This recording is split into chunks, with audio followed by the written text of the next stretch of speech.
Hello, everyone, and welcome to Talk Nerdy. It is actually Tuesday, September 26th, and I'm your host, Cara Santa Maria. Now, I don't know if you can hear it in my voice, but I'm actually quite sick right now. I've been traveling nonstop for a new show, which I'll be able to share with you soon, not quite yet. And, airplanes and germs equal gross.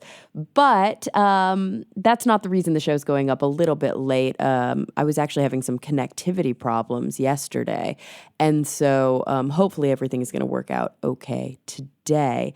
I may be changing my air date to Tuesdays coming up shortly, though, because my travel has been so all over the place. I'm going to play around with it and see what works best. But in the meantime, I'm really excited about today's episode. I will share with you exactly what we'll be talking about soon. But first, I want to thank those of you who made Talk Nerdy possible this week. We're going to start with the PayPal portal, which you can access at my website, carasantamaria.com. I had a very generous support this week from Wolf Witt. Wolf, I want to thank you so much. These kinds of gestures really do make Talk Nerdy possible. And then moving over to Patreon, which you can sign up for at patreon.com/talknerdy. I want to thank Phil T-Bear, Timothy Glover, Rob Schreck, Pedro M. Rosario Barbosa, Jeffrey Perez, Genji Keen, Charles Payette, Jonathan Wright, Christian Jeffrey, Stuart Ogue, The Honorable Husband, Jafe, Gabriel Felipe Jaramillo Gonzalez, Brian Holden, and of course, Jeffrey Sewell. Again, it's because of support from people like you that this show will continue to always be 100% free to download. And those of you who listen to the show, who subscribe, who rate and review, who share with your families and friends, I really want to thank you as well. All right, this week's episode is a really fun one. I get to chat with Lee Allen Dugatkin. Now, he is an evolutionary biologist, a behavioral ecologist, and a historian of science, and his most recent book is called How to Tame a Fox and Build a Dog: Visionary Scientists and a Siberian Tale of Jump-Started Evolution. And he co-authored this book with Lyudmila Trut, who, as you'll discover throughout the episode, is instrumental in the incredible Siberian fox evolution experiments. This is a good one, you guys. If you've heard of these experiments, you're about to go deep. I was so excited to be able to do so. So without any further ado, here he is, Lee Dugatkin. Well, Lee, thank you so much for joining me today. It's my pleasure. I've been looking forward to it.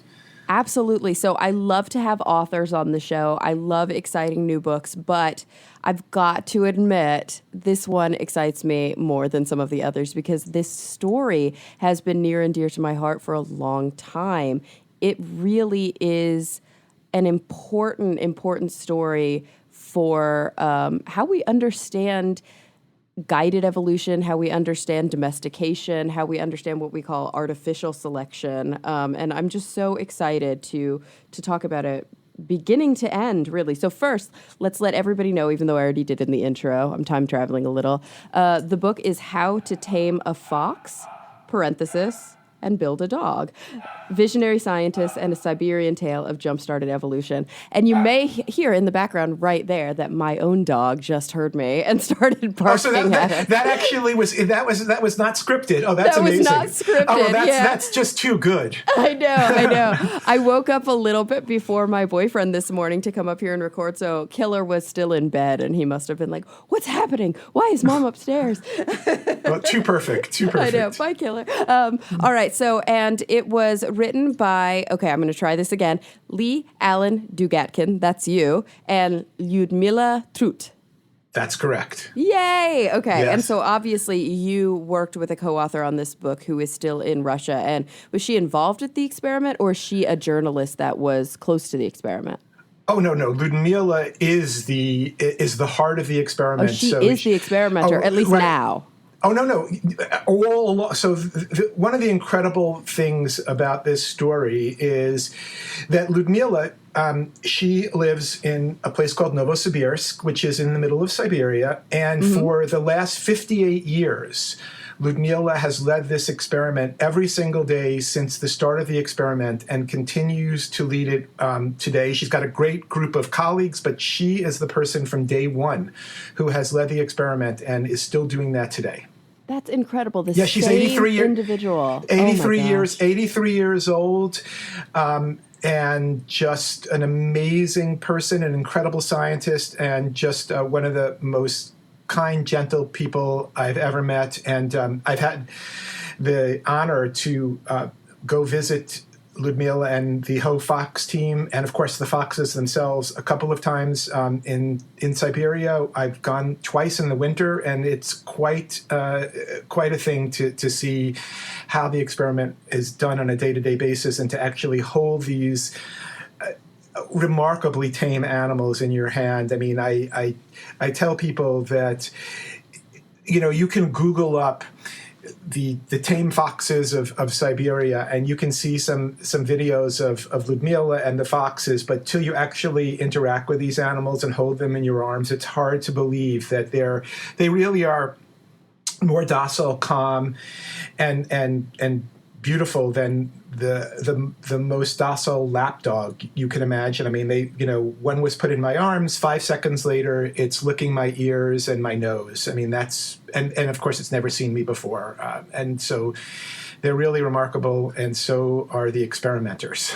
It's just incredible. And, not to get political right here at the top of the episode, but I think people who know about this story may not know that Lyudmila was the lead researcher from the beginning, because so often the credit goes to her co-author, to Dmitry Belyaev. Is that how you say that? That's right. Yeah. That's how you say it.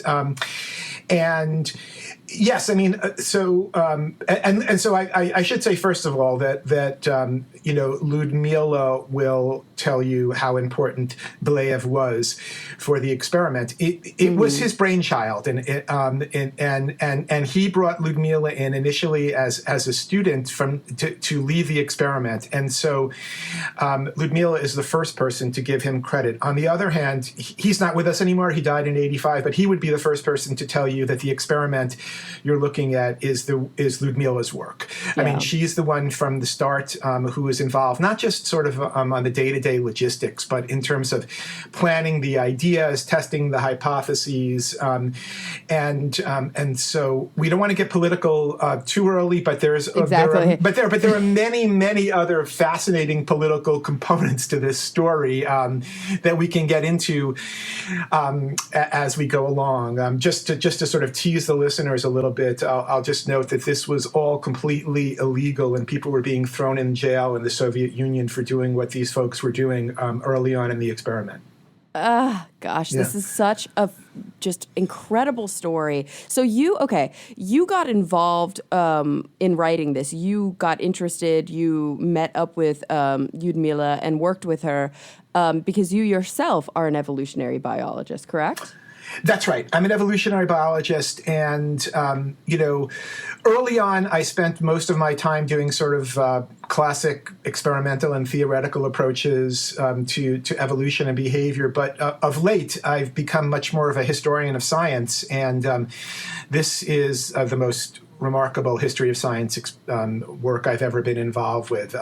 Basically, what happened was, as an evolutionary biologist, I knew of the basics of the experiment. Most of it's written in Russian, but there are some articles in English, and people in evolution know this work. They know basically that they try to domesticate a fox to replay the evolution of the dog. But the more that I read about it, in particular one article that Lyudmila wrote in the late 1990s, the more I thought there were many, many layers to this story that people didn't know about. And that's what got me so jazzed about getting involved in it. And that's when I reached out to Lyudmila.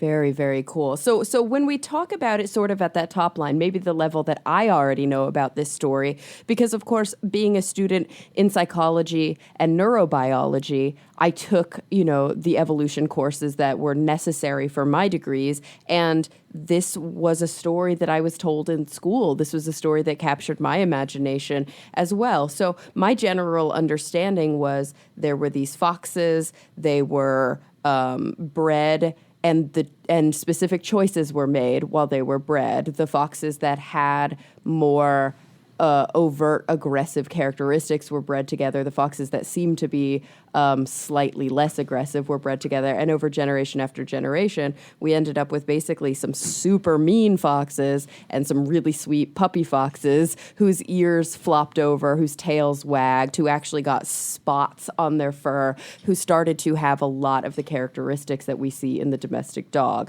What am I getting wrong? And tell me all the things I'm leaving out. oh gosh. Okay. Well, so I wouldn't say you've gotten anything wrong per se.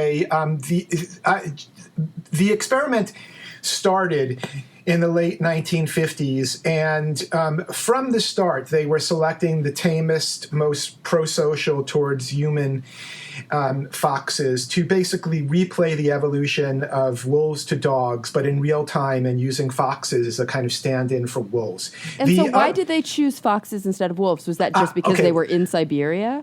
No,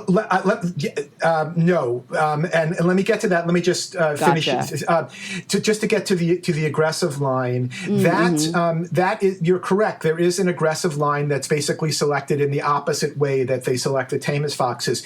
That part of the experiment did not start for about 12 to 15 years after the original experiment began. So at the start, they were only breeding the tamest, calmest ones. And then they added the aggressive line in. And we can come back to this later on. But they added the aggressive line in, not so much to understand the evolution of aggression, but because they created this new line of aggressive foxes, it gave them some power to study the tame foxes better.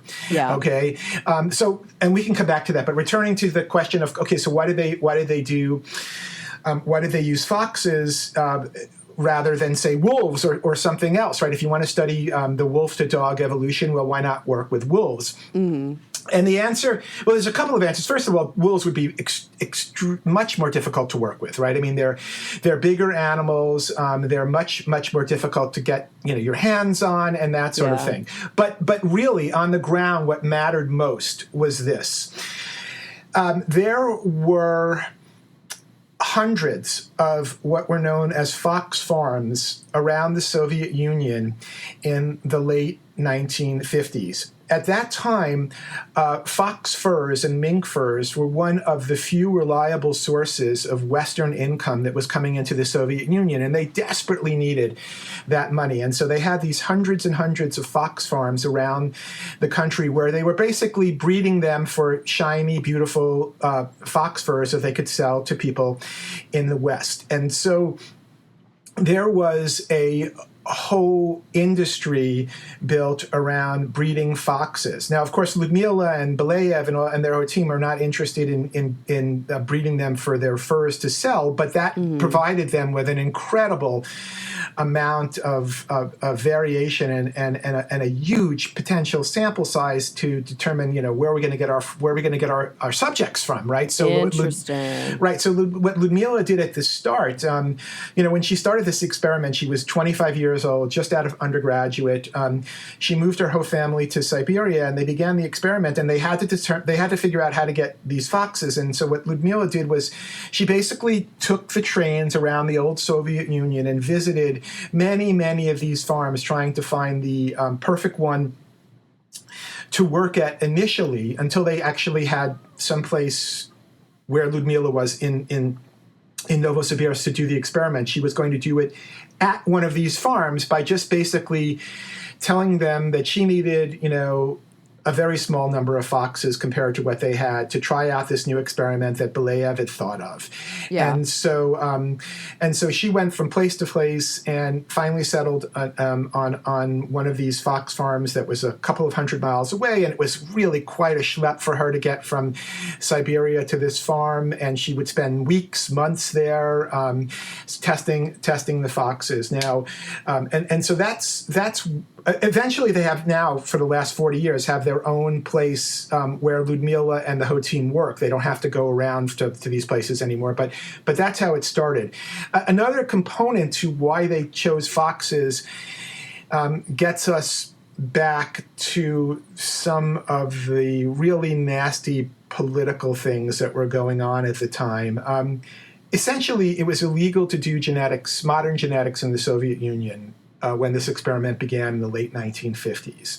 And if you want to talk about why later, we can, next or something, we can do that. But with that as a starting point, the one exception was sort of that people who were in power kind of turned their back and pretended that they didn't see when people were doing genetics on foxes and minks, simply because there was so much money coming in and they needed that money so badly that they just, pretended that genetics weren't going on when it came to these species, and that provided something of a cover for the start of the experiment. Yeah, because it sounds like these fox breeders, in essence, were doing these artificial selection experiments, just not in a guided way, in an effort to get these shiny, beautiful coats and coats of different colors. Oh, I mean, no question about it. They were breeders in the classic sense. And I would say I wouldn't even say it was unguided. They were guided. But instead, as opposed to being interested in, calmer, tamer things, all they were interested in was they were selecting foxes based on, attributes associated with shiny fur and the right color and all of that. So they were pretty guided in the sense that was the only damn thing they cared about was what made a shiny, beautiful coat that they could sell to the West. Well, yeah, that's always interested me too, because the breed, or I should say the species, they're called silver foxes, right? That's what people call them. They are in fact a variety of the red fox. Gotcha. Even though they are far. So these are derived from classic red fox populations. But they had been already bred to some extent by these breeders to look a certain way. That's right, and in addition to that, all the changes that occurred in the experiment itself. Interesting. Okay, very cool, very so cool. Some of them, if you look at them, some of them are really have this sort of gorgeous silvery black color.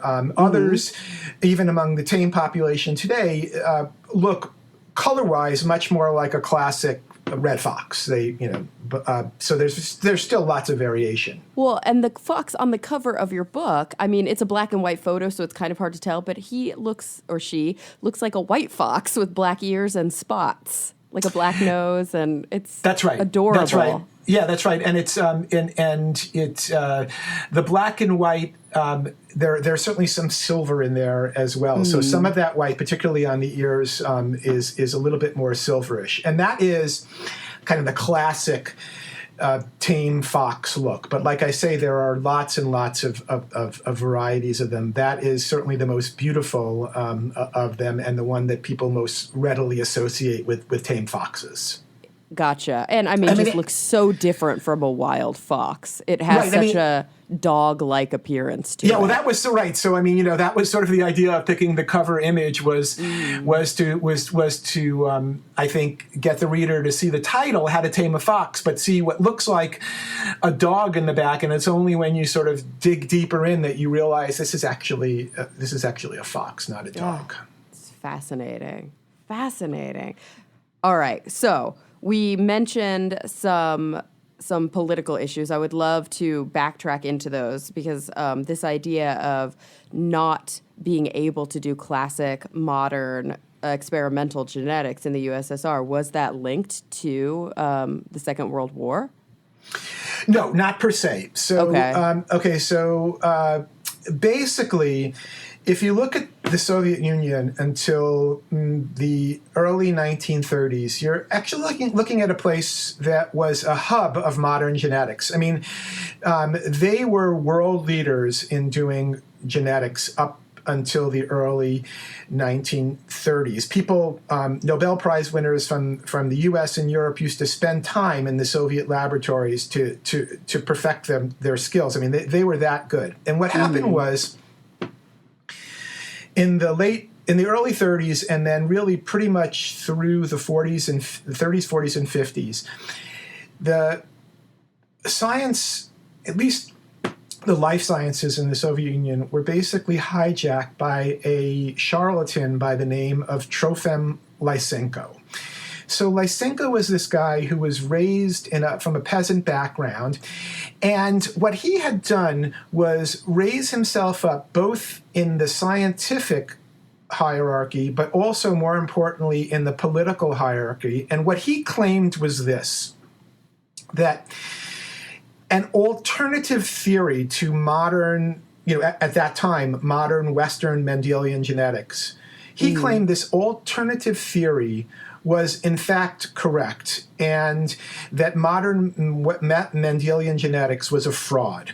And without getting too technical, basically the idea that Lysenko was championing had been disproven many times before his days.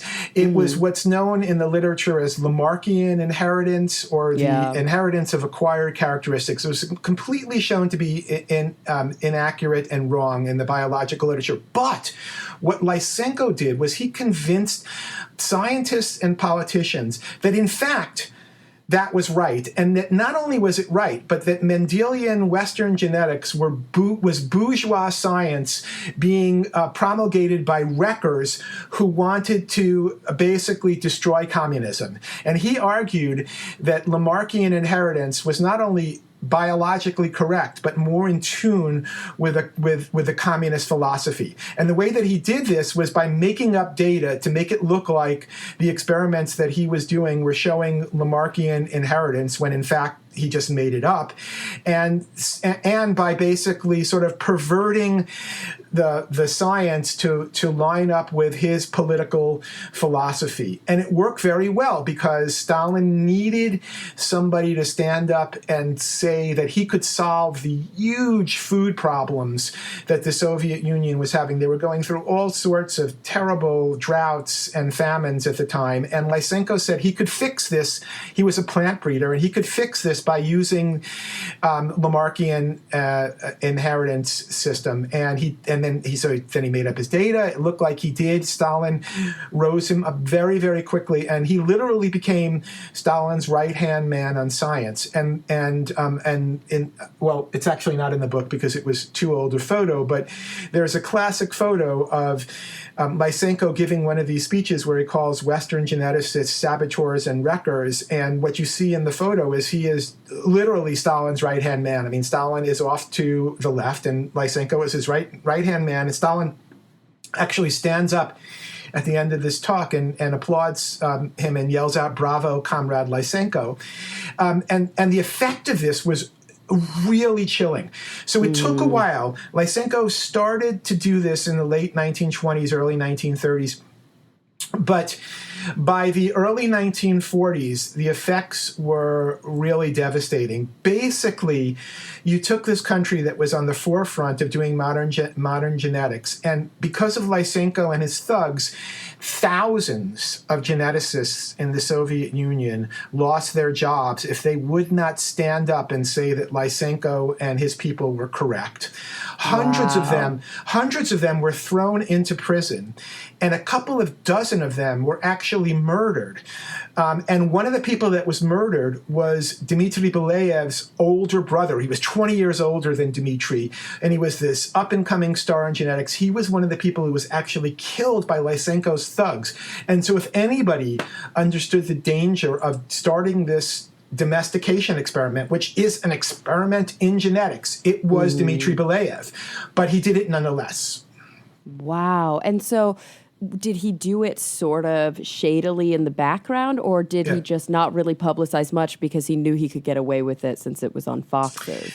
Yeah, well, this was a fellow who, despite all that had happened with Lysenko, wasn't personally afraid of the ramifications. In addition to everything else, he had spent many years in World War II and proven himself over in terms of bravery. So this was not a personal fear that he had, but he knew that this experiment, if he could get it going, would require lots and lots of people to be involved, and he didn't want to put them at risk. And so the way that he did it was to basically try to fly under the radar to as great an extent as possible. Now, the foxes themselves, as I mentioned earlier, provided a little cover because even Lysenko and his people pretended that fox genetics wasn't really genetics because they knew that Stalin wanted Western money coming into the USSR because they needed it, and fox furs were a major way of doing it.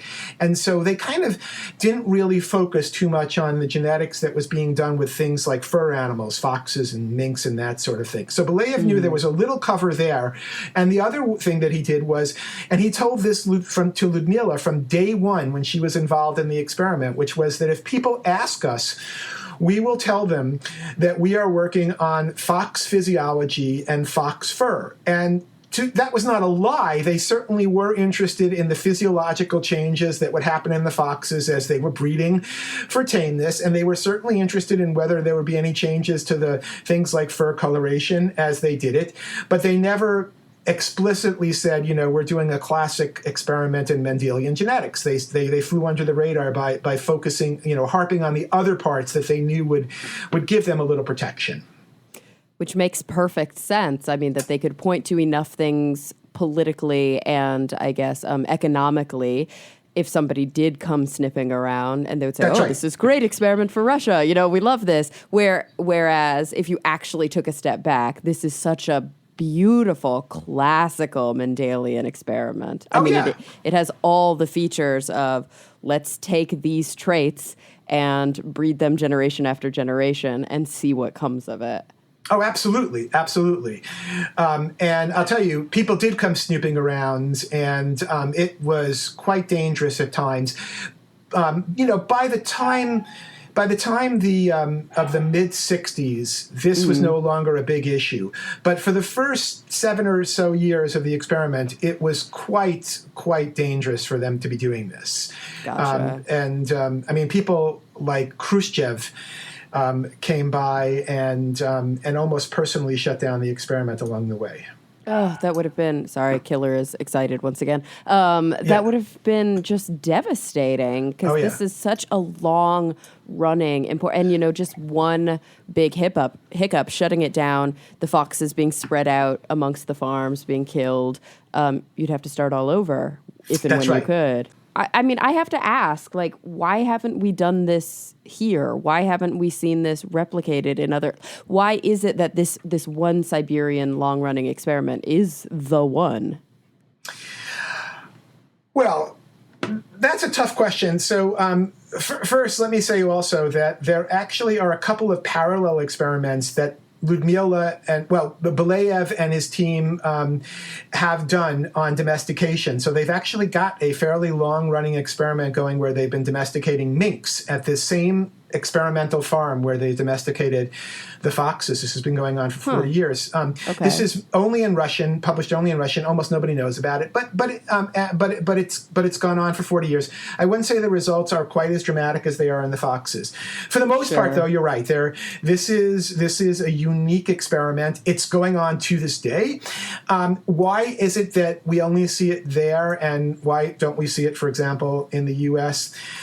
I think part of this is that, particularly if you're asking sort of why don't we see it now? Why isn't somebody trying to start up a new experiment based on this sort of model?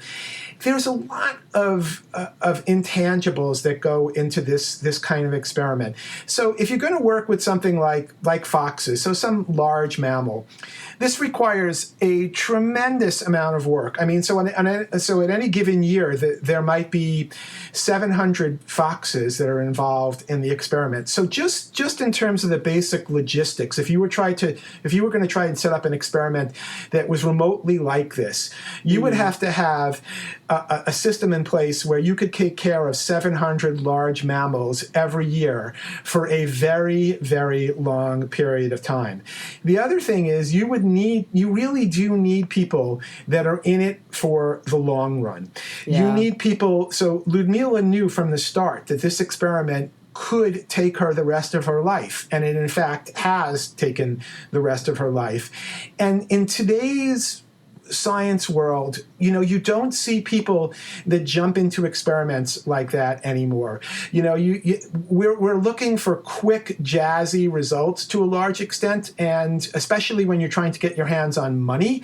And so it's very, very difficult. I could imagine what would happen if somebody went to the National Science Foundation or the National Institute of Health today and said, here's this wonderful experiment, this model system that's been going on in Siberia for 60 years. We want to do something so we can even understand this better. We want to start a new experiment based on this one.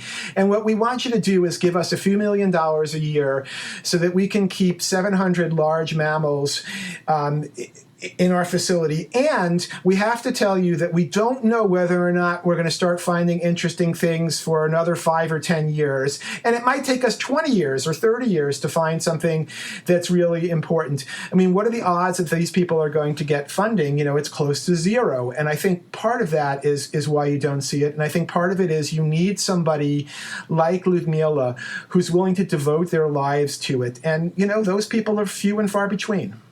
Yeah, it's interesting that kind of this underground approach that had to be done in the Soviet Union at the time that it was done actually did lead to something that, you're right, our modern institutions almost wouldn't allow now. That's like the strange irony of it all.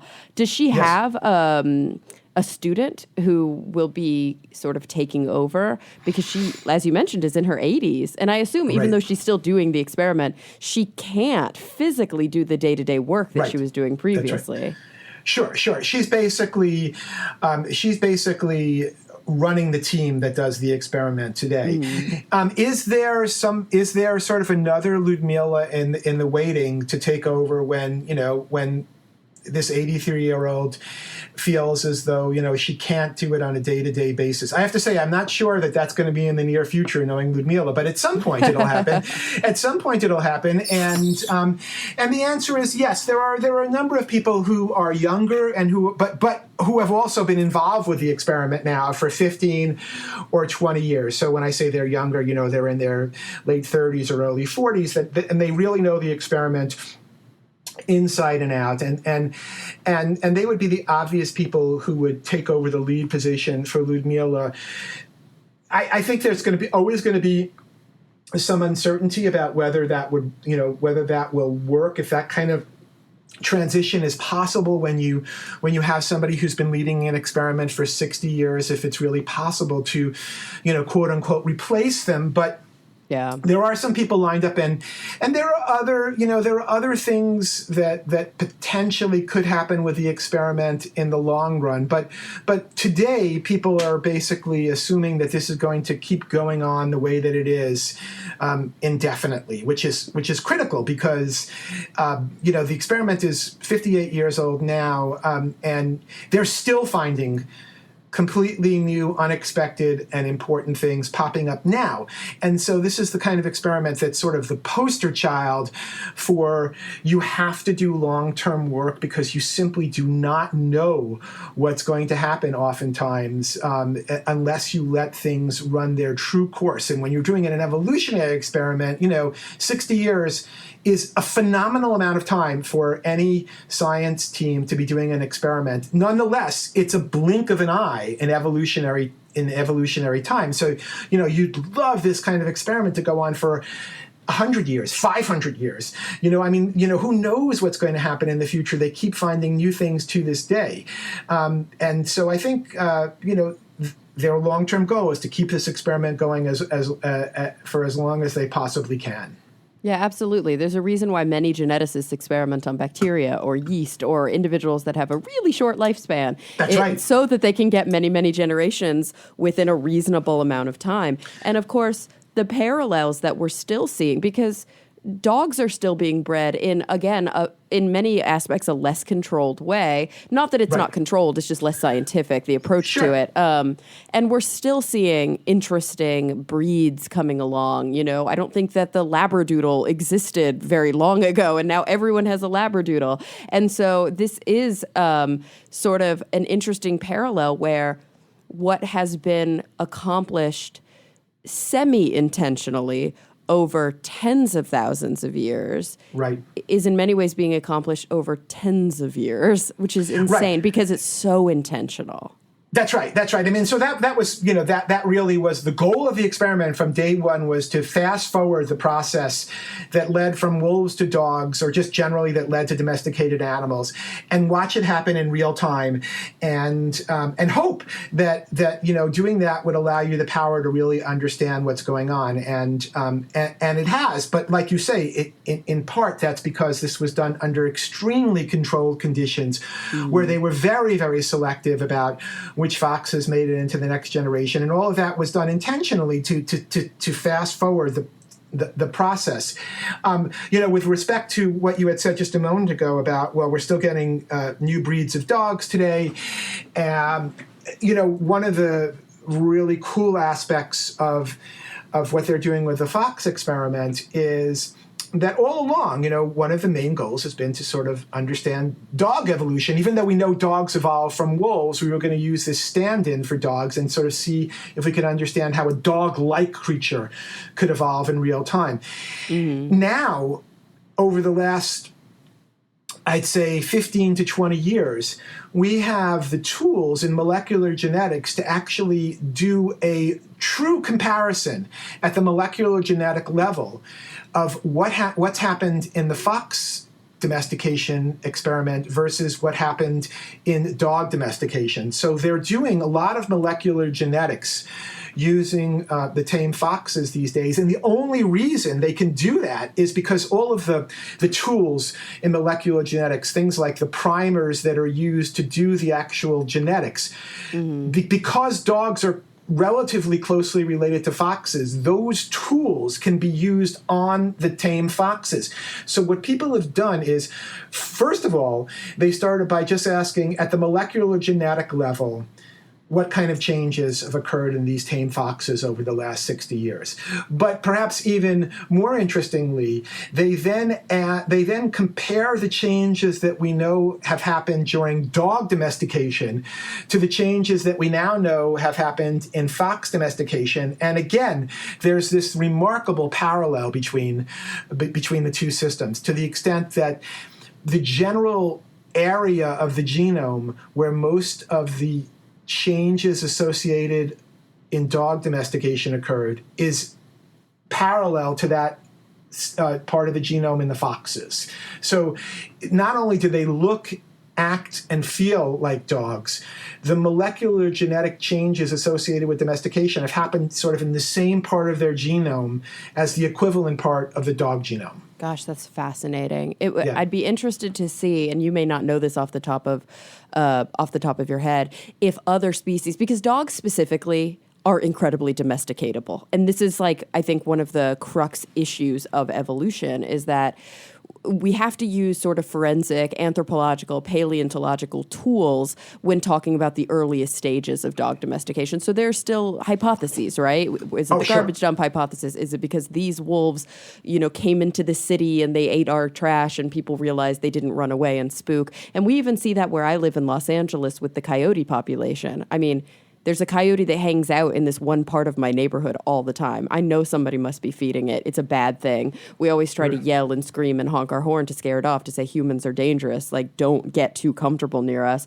But they do. And there's something very canid about that, right? There's something very dog-ish about that. Whereas with cats, who have ostensibly been quote-unquote domesticated for just as long, maybe even longer, they're not really domesticated the same way. Like the way we define domestic is a very broad term. So there's so many questions with that. If you were to look at a domestic cat, would you see similarities across the genome? Obviously, we're dealing with a completely different genome, but would you see them, these similarities on the same chromosome, for example?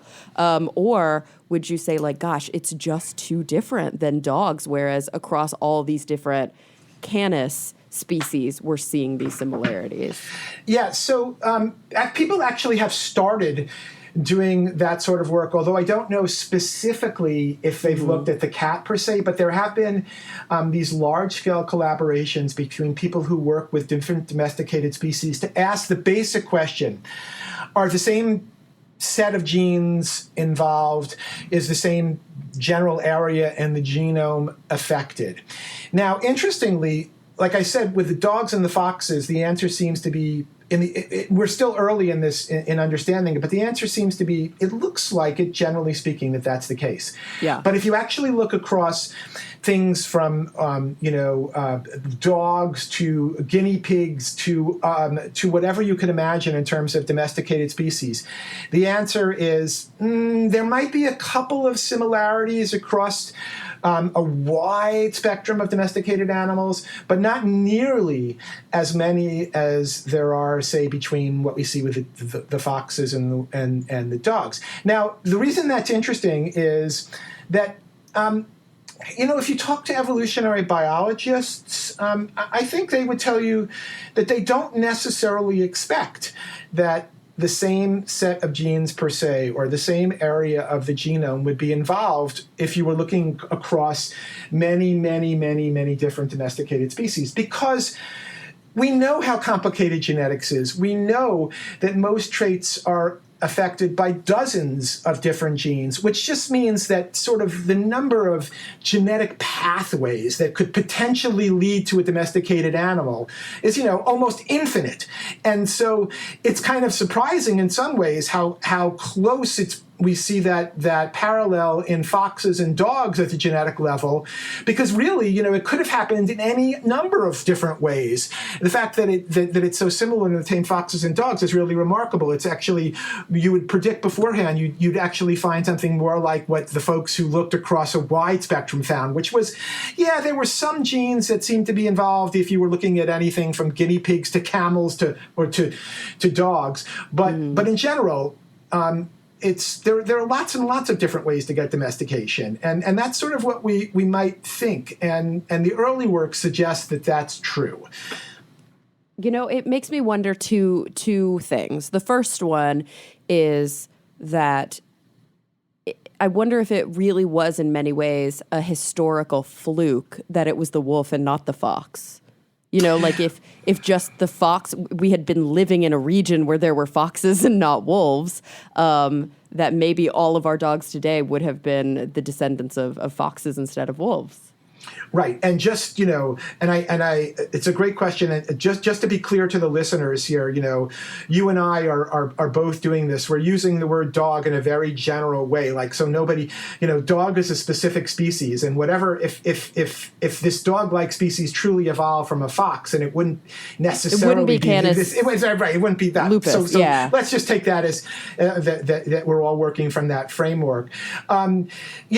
I'll tell you, there's a couple of things that the fox experiment does to shed light on that question. I'm not an expert on dog domestication per se, but I don't think it really was a fluke in that sense, because there's more and more evidence that that dogs have been domesticated numerous times independently by humans. That sort of bolsters the case that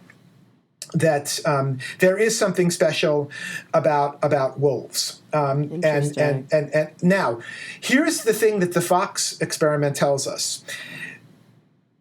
One of the long-standing theories in terms of dog domestication from wolves is this.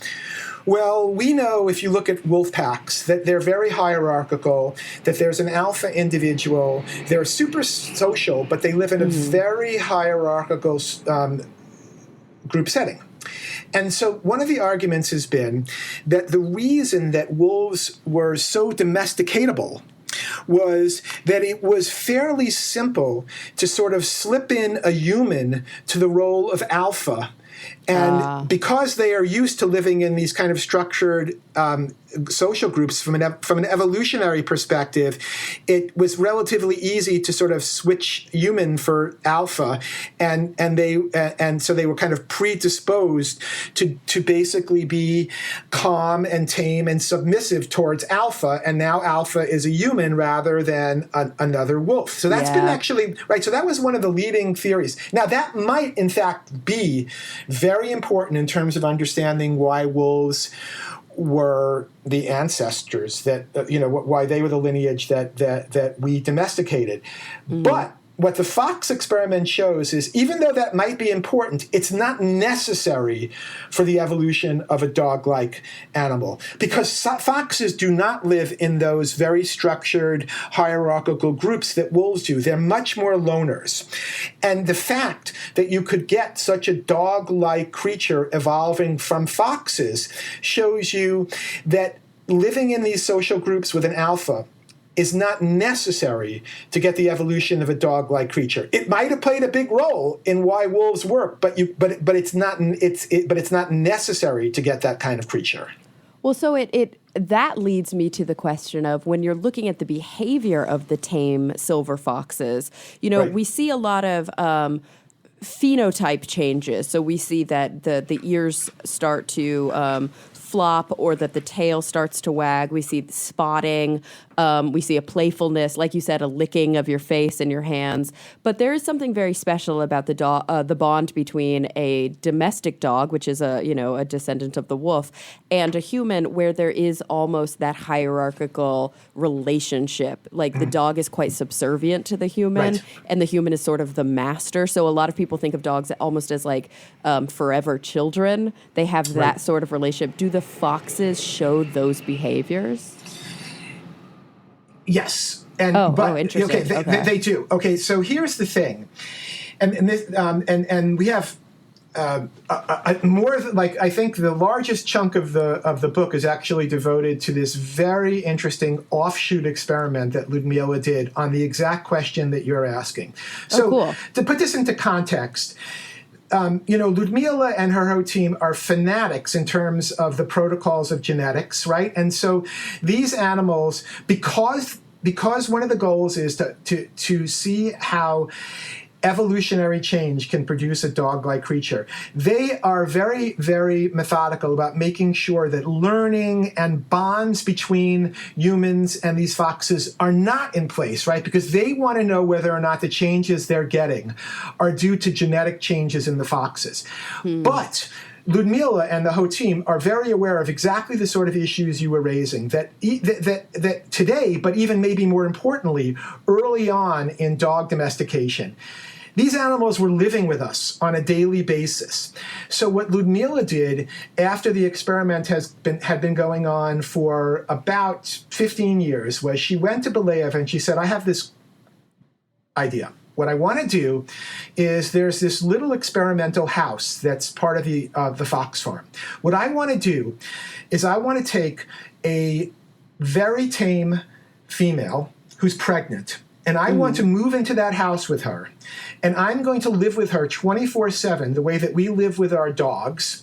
She's going to give birth, and those pups are going to have a human living in their house with them every minute of their day. And I want to see whether or not these foxes have reached a level of domestication that they could live with us in an everyday way, and that they behave towards us the way that dogs behave towards the humans they live with. And it was remarkable. She picked this fox who had the name of Pushinka, which means little ball of fuzz. And she waited till Pushinka was a year old, and Pushinka was pregnant. And they moved into the house together. Pushinka gave birth. And the foxes and Lyudmila were free to move anywhere they wanted in the house. There was a yard on the back. They would play.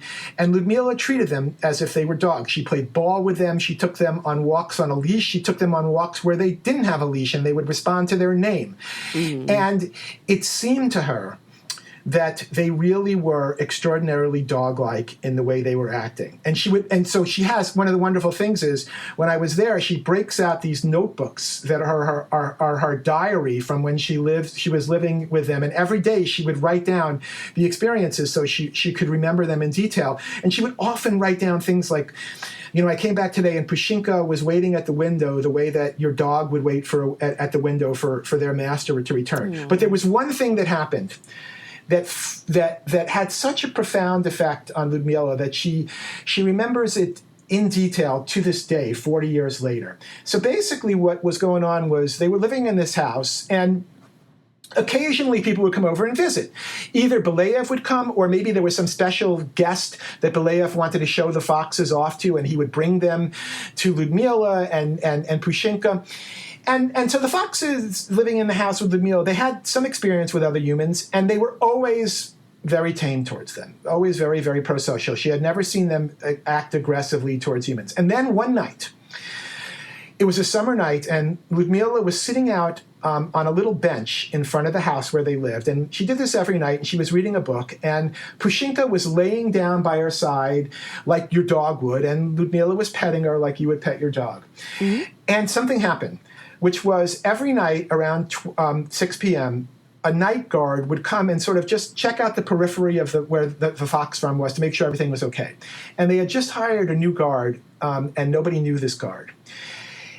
So Lyudmila's sitting there, and this unknown human is approaching quickly towards Lyudmila, and Pushinka bolts up, begins running over towards this individual, and begins barking at the individual the way that a guard dog barks when their master is in danger. Lyudmila had never seen anything like this. Foxes don't bark in this exact way. She was barking just like a dog would. And what convinced Lyudmila that Pushinka was coming to her defense the way that your dog would come to your defense is, not only did she act aggressively for the first time towards a human who was moving in a way that was potentially threatening, but as soon as Lyudmila walked over and started talking to this unknown guard, and Pushinka could see that Lyudmila was not in danger, she stopped barking, she sat down and just lied on the ground the way that she had before. And God, my own dog doesn't do that. Yeah. I mean, this was really a turning point for Lyudmila in the experiment, showing her just how far along these foxes had come on the path of domestication. And this was only about 20 generations into the experiment. So you can only imagine today how these foxes are. How many generations has it been up to today? So basically, the foxes breed when they're 1 year old. So every year is a generation. So 58 generations. That's incredible. It's incredible. There's so many questions I have to ask. Okay. Next thing on my list was, it's more of a domestication question generally, but I think that it speaks to the foxes and wolves versus what we think of as traditional domesticates. Traditional domesticates are generally not carnivorous, right? They are not predator animals. They're usually prey animals. Like when we think of, it's different because I think we have this idea in our heads, because so many people keep pets, that dogs and cats are the most traditional in the terms of domestication. But obviously there are domestic horses, cows are domesticated, like farm animals are domestic animals. And Absolutely. Generally speaking, they're not as aggressive. They don't hunt. They don't kill other animals for food. But dogs are the classical, we have dogs. So many people have dogs. When we think of what's a domestic animal, we go to the dog. But a dog could kill us and eat our faces, yet they are still the animal, and a fox too, if you think about it. Yet they still are the animal that we think of as the most classic animal. So there must be something special about the wolf. There must be something different that made them so domesticable, as opposed to these other animals that are easier to quote unquote tame or easier to quote unquote break. Right. I think, even though I said that what the fox experiment shows us is you don't need to start with an animal that's very used to social group life where individuals have certain roles. I think nonetheless that was extraordinarily important for wolves, that they lived in that sort of structure before we began to domesticate them, made them slide into the role of a domesticate much easier. Another thing is that one of the things that seems to be extraordinarily important about dogs being domesticates is that they are very good at picking up on human signals. And what I mean in particular is that they can watch human eye gaze and they can watch human pointing and respond to it. Most animals are awful at that. And most domesticated species are awful at that. Interesting. But dogs are very, very good at it. Wolves are not as good, but they can do it a little bit. And so one of the hypotheses has been that one of the things that was important was that they started off with this ability to crudely follow gaze and pointing. And as we domesticated them, they became extraordinarily good at this. One phenomenal thing that people have found in the fox experiment is that the tame foxes, but not the aggressive foxes and not wild foxes, can follow human pointing and gaze as well, if not better, than dogs. So this is another one of those things that came along for the ride when you select on tameness. So we talked about the floppy ears, we talked about the curly tails, but the other thing that happened was they became much better at following human gaze. And this is not because they were taught how to do this. These are with animals that have not had that experience. These are the tame foxes that have been selected genetically generation after generation. They're really good at it. You look at the aggressive foxes on the farm, the same fox farm, and you look at the control foxes. So they have another line of foxes that, so they're breeding tame foxes with each other. They're breeding aggressive foxes with each other, and they have a control line. And the control line is they select the animals irrespective of how they behave towards humans. Okay, those foxes and the aggressive foxes do not follow human gaze. They do not follow human pointing, but the tame foxes do. This seems to be part of a suite of traits that domesticated animals have, and the tame foxes have it now as well. Yeah, it's fascinating. I mean, and I think that point, you made it, but I think it bears repeating, is that these animals are simply selected for whether or not they are tame. They're not selected for having floppy ears, waggy tails, spots, and, following human gaze. They're selected for being tame. It's just that these things all seem to be somehow related to tameness. And they get bred over with it. That's right. And so I really need to give Belayev his due here. When he first came up with the experiment, so it started in the late 50s, but he had these ideas as early as the mid-1940s. And almost from the start, his prediction, his hypothesis was that that these other traits, the floppy ears, the curly tails, the color pattern, that they would come along for the ride and that they were somehow connected to tameness. His inclination was early on that that's what would happen. And the reason he had this idea was that we tend to see these things across many of our domesticated species. It's in fact known as the domestication syndrome, where you have curly tails and floppy ears and low stress hormone levels and smaller faces and a whole suite of other things. Lots of our domesticated species have, if not all, some of those traits. And Belayev asked himself this: why would that be?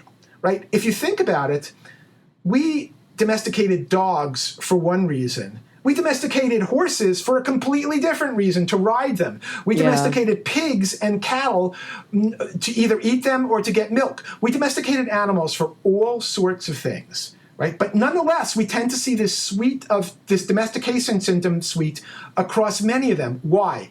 Balaya's hypothesis was that no matter what we selected animals for, food, protection, companionship, transport, we always had to have animals that were calm and tame and pro-social. You can't have your domesticated animal trying to bite your head off. So his hypothesis was all domestication events in evolutionary history started by selecting the tamest animals. And then all of these other things, the curly ears, and the curly tail and the floppy ears, they are somehow genetically linked to tameness. And lo and behold, he does the experiment, and it turns out that that's right. That's fascinating. And so we haven't had a chance, and I don't want to keep you too much longer, but we haven't had a chance to touch on the other line, the line that doesn't get all of the press, which is the ultra-aggressive line of foxes. Because, of course, human history, without intentionally doing this experiment, we bred the wolf to become the domestic dog. And we did it over, tens of thousands of years. We ultimately chose the dogs that seemed to be the sweetest dogs, that seemed to be the least aggressive. And then we started really, I think, only just a few hundred years ago, if that, maybe just 150 years ago, we had an explosion of dog breeds just based on like fancy traits, like based on how they looked or based on, certain like, oh, he's very good at catching the duck I just shot. But historically, over tens of thousands of years, we really had kind of accidentally been breeding them to be our companions. We never did this grand experiment of what happens if we just breed the meanest wolves out there. Yet these researchers did that with the fox. And I want to know, what are these crazy, hyper-aggressive foxes like? Well, what are they like? Well, I can tell you that if you get anywhere near them, they will lunge at you with an open jaw that will literally terrify you. I mean, so these animals are as aggressive as the tame animals are tame. Wow. So they truly are, when it comes to humans, extremely vicious. Now, there are some interesting things. So, first of all, they don't show all of those other traits in the domestication syndrome, which is fascinating, because what that tells you is that it's not just selective breeding that produces the domestication syndrome. It's selective breeding for tameness, right? Because if it was just selective breeding, then you would see all these other correlated things, the floppy ears and the curly tails and so on, in the aggressive line, but you don't. So first of all, that tells us something interesting. The other thing is, and I don't think we fully understand this yet, but so you have these aggressive animals and you have the tame animals, and I kind of mentioned before that really the reason they bred the aggressive animals was to better understand the tame animals, and what I meant by that was that they often will do breeding experiments where they breed a tame fox and an aggressive fox, because without getting into the details, this gives you tremendous information about genetics when you do these kind of crosses. It allows you the power to understand genetic change at a very deep level. But for us, what's important here is that there's no trouble whatsoever breeding a tame fox and an aggressive fox. What's more, when the tame foxes and the aggressive foxes interact with each other, they no longer really deserve the monikers tame and aggressive, because those monikers are very specific to the way they behave to humans. They are pretty much identical with respect to how they behave towards each other. Are you it's serious? Not as if That's fascinating. Yeah, it's fascinating, and you have to say that it's somewhat unexpected, because you would think that if you're sort of changing the hormonal profile, for example, of the aggressive foxes, that would bleed over into the way they just act in general. But in fact, that's not the case. They're not all that different from the tame foxes in terms of how they behave with other foxes. So that also, I think that raises more questions than it answers, but it is a fascinating find. So I think that, the tame foxes, the aggressive foxes in and of themselves tell us some things. Yes, you can breed on the opposite end of the spectrum and get as strong a result. It doesn't give you the domestication syndrome set of traits, but it gives you a hyper-aggressive animal, but only with respect to humans. Now, of course, that's what they're selecting for. They are selecting them based on how aggressive they are towards humans. But nonetheless, you would think that would sort of bleed over into their interactions with each other, but it doesn't. And you would think that just means that they're aggressive all the time. Right. But it's not the case. It's not the case. Fascinating. Okay, so now here comes the sort of ethically ambiguous question, which is, do people keep these as pets? Okay. That's the easiest. That's the easiest ethically ambiguous question. Okay. Yes. There is some of that. There are. I don't have a firm number, but there are probably couple of dozen people around the world who own these tame foxes, where they've basically acquired them from Lyudmila and the team. From Lyudmila's perspective, first, she does want to know how they interact in people's homes, and second, this is a very, very expensive experiment to run, and so they use the money that they get for these foxes, anywhere from $3,000 to $5,000 or $10,000, depending on what time it is, to help the experiment go. And the animals do. Well, it depends on how you measure it. Okay, they're as calm and loving as a dog. But in terms of living in people's houses, there are a number of issues with these foxes. First of all, they have a very, very strong odor. Interesting. Very kind of musky odor. The second thing is that while you can train them, let's just say it's very difficult to train them with respect to their bladder, and they tend to pee a lot, and in part because they're so excited about their interactions with humans. Aww. And so right. It's a two-sided thing. We love that they're that excited, but on the other hand, if you want them as a pet, it can become something of an issue. Yeah, and there are some dog breeds that are like that too. I've heard about people where their dogs get so excited to see them, they have this uncontrollable peeing problem. Right. These guys have that. These guys have that in general, and they do have a strong smell. But in addition to them being genetically very tame, they're also very trainable, so they'll respond to their name. You can take them for a walk on a leash. I think Lyudmila, in the long run, wants to get them into more homes. They certainly have enough foxes as part of the experiment that they could, have many more of them living in houses and still have plenty of animals to keep the experiment going. How long-lived are they? Well, that's a good question. Yeah, do they live as long? Not that dogs live a very long time either, but... When I asked Lyudmila about that, she said, they haven't spent, they don't really...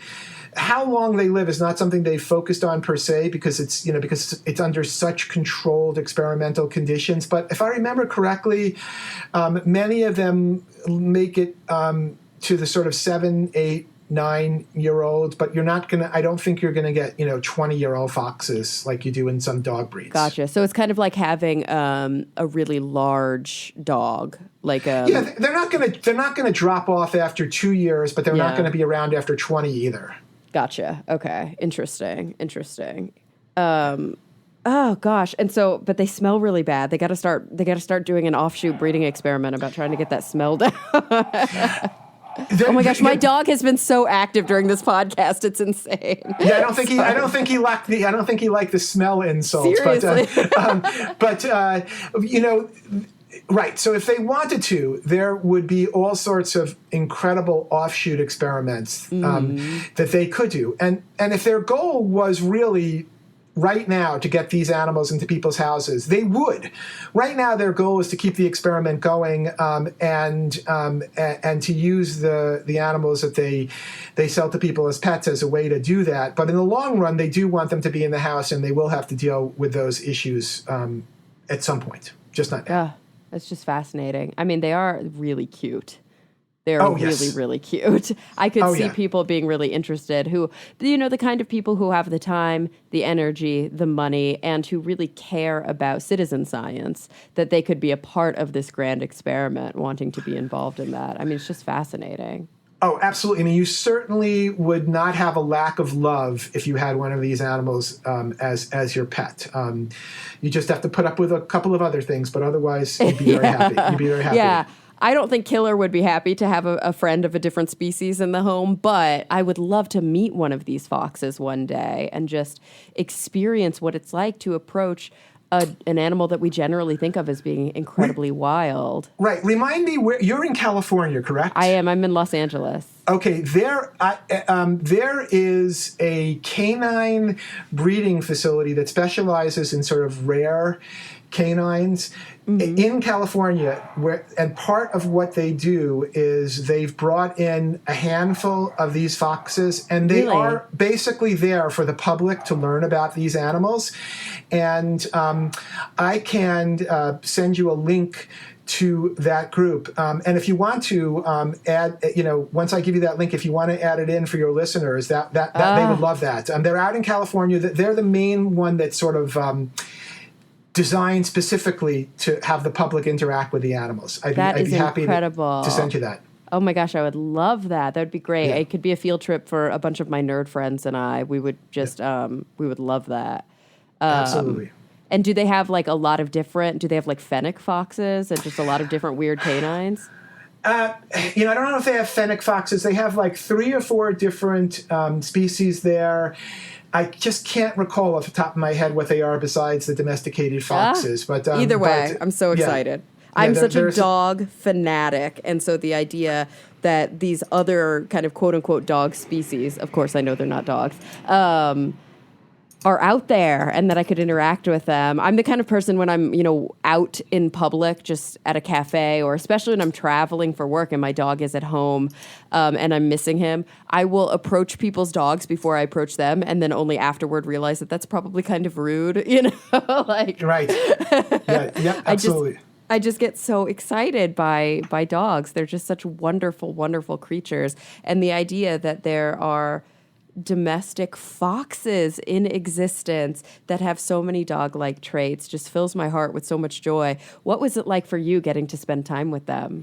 Oh, I mean, it was just the experience of a lifetime. I mean, I went there in 2012, 2014 in the winter, and Siberia in the winter is extraordinary. It's beautiful, but it's frigid. It was about minus 40. These animals warm your heart. When it's minus 40, when it's minus 40 out. I mean, they are, so if you, where the experimental farm is pretty isolated. So it's like you go to the biggest city in Siberia to start with, and then you go to kind of where the bench science goes on with Lyudmila and her colleagues, like the molecular genetics, which is about 45 minutes away from this big city.